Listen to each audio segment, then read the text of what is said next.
Ah, les actus TPMP, normalement 21h sur la chaîne principale. Bon, direction touche pas à mon poste, on va commencer avec 3 news. La première, ça va être AV, la deuxième, ça va être des squatteurs à bonne et due forme. Et la troisième, normalement, eh bien, c'est avec le patron de Renault. Allez, checkons ça, mais avant ça, petit like et commentaire pour le soutien à la force et le référencement. Écoutons. Donc oui, c'est une histoire assez incroyable, assez...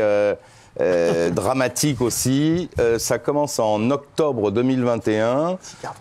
C'est un jeune homme d'une trentaine d'années, plutôt beau gosse, sportif, qui est un dragueur compulsif et il s'intéresse à un certain nombre de profils sur Tinder. Et il sympathise avec une jeune fille pendant quelques semaines. Ils échangent des mots doux et enflammés. Et puis il se fixe un rendez-vous sur un parking d'un supermarché. On est en région bordelaise. Et là, il l'emmène à pied dans un petit chemin. Ils sont, a priori, et c'est la particularité de ce dossier, ils sont d'accord pour avoir une relation intime. Sauf qu'au moment où les choses vont commencer, il change de visage, devient autoritaire, brutal, violent, lui impose des choses qu'elle ne souhaite pas faire. Et surtout, il lui explique qu'il aime bien les petites filles et il lui montre des photos sur son téléphone portable de petites filles et il lui montre également une vidéo d'un individu qui viole un cadavre. Et pendant la relation sexuelle. Et donc cette jeune fille qui au départ était un peu amoureuse de ce belâtre revient complètement perturbée, dépose plainte le lendemain matin donc à la gendarmerie, lesquels gendarmes vont interpeller cet individu, le placer en garde à vue et surtout trouver dans son téléphone portable une centaine de dossiers audio et vidéo où on s'aperçoit qu'il a des relations multiples et variées et qui sont archi-limites, si je puis me permettre. Et notamment, dans des audios, on entend « stop, arrête », une autre qui dit « je ne respire plus », donc il est en train de l'étrangler. Et les gendarmes donc l'interrogent pour savoir pourquoi vous avez gardé ça dans votre téléphone portable. Et il explique que compte tenu de ses antécédents judiciaires, il préfère se couvrir en cas de problème. Ouais, et en fait, les antécédents judiciaires, c'est qu'il a fait 11 ans de prison pour viol déjà dans les années 2010. Il a été libéré en 2020, en 2021. Et là, on le remonte sur 7 viols. Oui, merci. Oui. Merci, Michel. C'est une sombre affaire. Vous avez vu les réseaux sociaux, hein, Michel? C'est comme il lui coupe la parole de coup. Michel. Vous n'êtes pas sur les réseaux sociaux, vous? Pas du tout. Non, et pas sur les sites de rencontres. Ah non, moi je suis sur rien du tout. Sur rien. Sur rien. Sur rien. Jamais sur un site de rencontre. Jamais. Jamais. Parce que je sais que vous... Non, mais ça, c'est un truc de barge quand même. Franchement, moi je voudrais savoir. Le type là, faut lui couper l'arme du crime. Et c'est tout. AV comme ça. Ouais, et puis.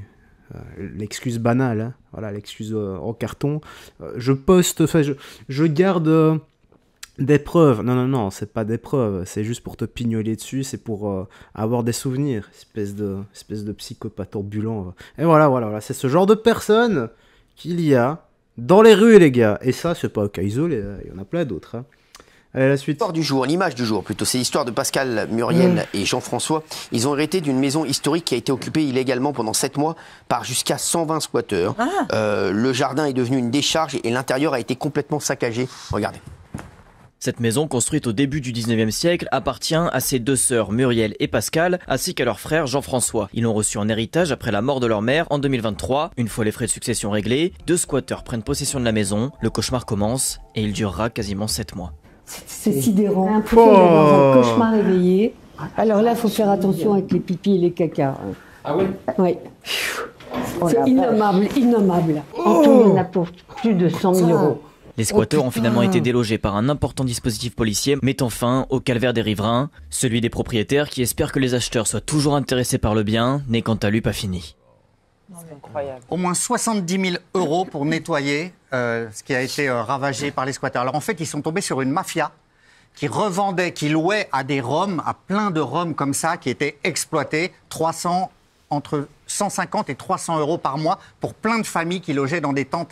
Ça sentait tellement mauvais que même les voisins ont été obligés de déménager. Et quand les voisins protestaient, les squatteurs prenaient des sacs d'excréments et leur jetaient.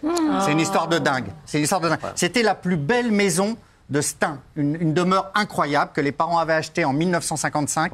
Et aujourd'hui, voilà, regardez dans quel état c'est. Voilà. Heureusement, si je puis dire, il y a eu expulsion, mais ça va leur coûter. Heureusement, tu les défends toujours d'habitude. Ah non, mais là, je défends pas ça. C'est une mafia Rome, Jean-Michel, enfin. Allez, la seconde image du jour, c'est un petit peu mon coup de cœur. Vous vous rendez compte, les gars, vous héritez d'une maison, et voilà ce qu'on en fait. Tout ça parce que c'est tout pouvoir au squatter. Il faut appeler Jérôme Le Banner quand c'est comme ça. Allez écouter son histoire sur le squat. Vous allez voir, normalement, c'est comme ça que ça doit se régler. Allez, on écoute la suite. Que voulez-vous, les gars? La justice laxiste. Hein. Je voudrais parler de Luca Di Meo, qui est le patron de Renault. Hein. C'est lui qui a remplacé Carlos Ghosn, qui est un patron exceptionnel. Hein. C'est pour moi un génie de l'entreprise et de l'automobile, Luca. Que j'embrasse d'ailleurs, Luca Di Meo. Et donc c'est le patron monde de Renault, c'est un Italien.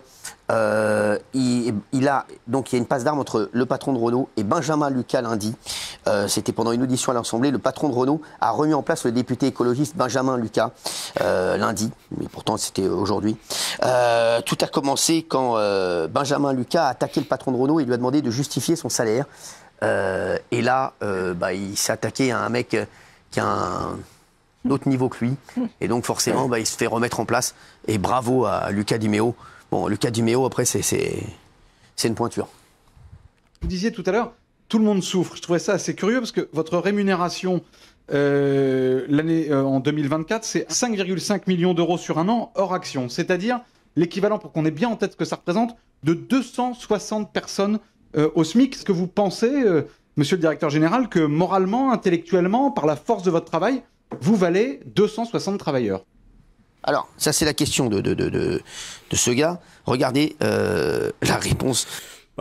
Qu'est-ce qu'on entend par travailleur? Celui qui touche du RSA ou pas? Ou la CAF?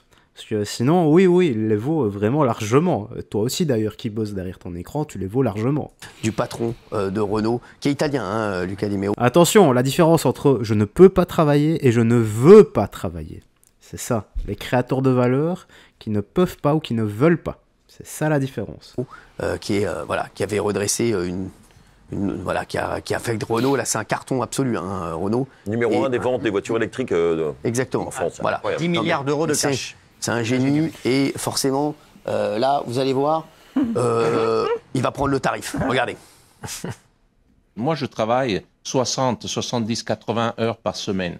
Vous pensez que je dors la nuit tranquille quand il y a ce type de problème? Donc, ne me prenez pas de ce côté-là, parce que nous aussi, on est des travailleurs. On est des gens qui mettent tout et risquent tout dans le truc. Ça, c'est la vérité. C'est pas des décisions faciles. Des fois, il faut qu'on prenne des décisions faciles. Des fois, c'est pas des décisions faciles. Ok? Et moi, pour Renault, je les ai prises, mes responsabilités, avec mon équipe. On a créé 8000 postes de travail en France dans les derniers 2 ans et demi. Merci beaucoup. Voilà. En plus, il parle bien le français. Hein. Ouais. J'adore. Je peux vous le présenter, si vous voulez. Mais c'est vrai qu'il présente bien, si j'ose dire. Oui. Les beaux gosses. Je peux vous le présenter. Il se positionne. Non, mais c'est vrai. Non, mais voilà. Non, mais Gilles Verdez. Non, mais c'est vrai qu'il a redressé l'entreprise. J'ai rien à dire là-dessus. Je vous le dis, 10 milliards d'euros de cash, 8000 postes d'employés créés. Donc voilà. Après, la question, elle peut se poser aussi. L'État est actionnaire à 15% de Renault. Les députés peuvent, ou les élus peuvent questionner. Mais la réponse est bonne. Je dirais bonne question, bonne réponse. Le discours est cohérent. Ah oui. Disons, selon la LFI, on ne pourrait pas pouvoir gagner plus de 30 000 euros par mois. C'est ce qu'avait dit Jean-Luc Mélenchon. Il dit un homme ne doit pas pouvoir gagner plus de 30 fois ou 25 fois un SMIC. Donc, comment il ferait pour lui alors? C'est ça. Non, mais lui, alors qu'il est millionnaire. Non, mais c'est ça qui est complètement fou. Mais c'est les principes de la LFI. On n'en peut plus, tous ces donneurs de leçons qui ne créent pas un emploi, qui ne font pas une richesse dans le pays et qui se permettent ça. Moi, ça me rend dingue. Je sais, bébé. Je sais. Non, mais en ce moment, je sais, bébé. Mais il y a quand même beaucoup de gens qui pensent dans ce pays qu'il faut plafonner les écarts de salaire. C'est tout. Mélenchon, il a créé combien d'emplois? Il faut augmenter les salaires qui sont bas, mais il ne faut pas cloisonner en haut, en fait. Il faut laisser les gens gagner comme ils veulent. Le problème, c'est les salaires les plus bas. Sinon, ça va être catastrophique. Non, mais moi, mon objection, c'est pas sur le principe qu'il ait une rémunération élevée, parce que je suis d'accord avec son argumentation. Il prend des décisions qui sont difficiles, il a des compétences de direction du groupe qui sont rares, etc. J'ai une seule objection, c'est que sa rémunération par rapport à celle de son prédécesseur, elle a été multipliée par 10, alors que le cours de l'action depuis qu'il est en poste n'a augmenté que de 37%. La référence pour toi, c'est ça n'a rien à voir. C'est les actionnaires qui décident que c'est lui. Voilà, mais moi, c'est mon objection. Je connais bien le dossier. Je vous en prie, je connais bien le dossier. C'est qu'il avait énormément d'objectifs à atteindre. Et en fait, ça a débloqué à chaque fois des primes. Qui fait qu'aujourd'hui, voilà, là, ça n'a rien à voir. Ça n'est pas du tout un salaire fixe. Il a débloqué des primes à chaque fois qu'il a atteint. Donc forcément, c'est pour ça qu'il a gagné plus d'argent que son prédécesseur. Là, voilà, là, vous pouvez me demander. Je connais bien le dossier là-dessus.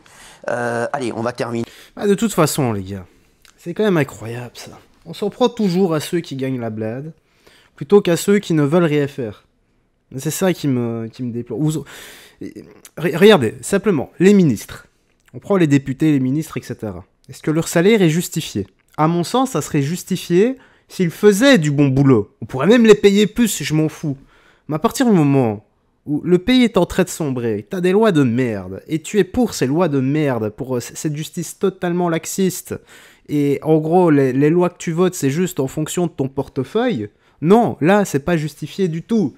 Puis, je suis désolé, les gars, en Belgique, je suis désolé, mais on a un ministre de la forêt. Un ministre de la forêt. Voilà. Je pense que j'ai même pas besoin d'en dire plus. Qu'est-ce qu'on s'en tartine les burnes d'avoir un ministre de la forêt? Est-ce que ça va aider les gens qui crèvent la dalle à partir du 10 du mois? Est-ce qu'il va y avoir plus de sécurité dans nos rues? Non! Donc, et on a que des ministres comme ça qui ne servent à rien.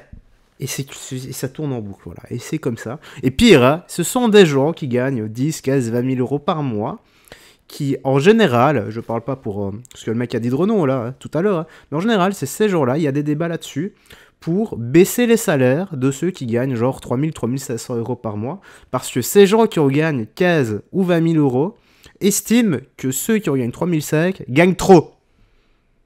Voilà, et c'est dit comme ça en direct. C'est juste incroyable. Bienvenue dans le monde moderne, les gars. Bref, la petite news actu se termine ici. Tu me dis dans l'espace commentaire ce que t'en as pensé. J'ai rien d'autre à ajouter. Prends soin de toi, des gens que t'aimes, et que Jésus-Christ te bénisse. Ciao. Fais très attention à toi.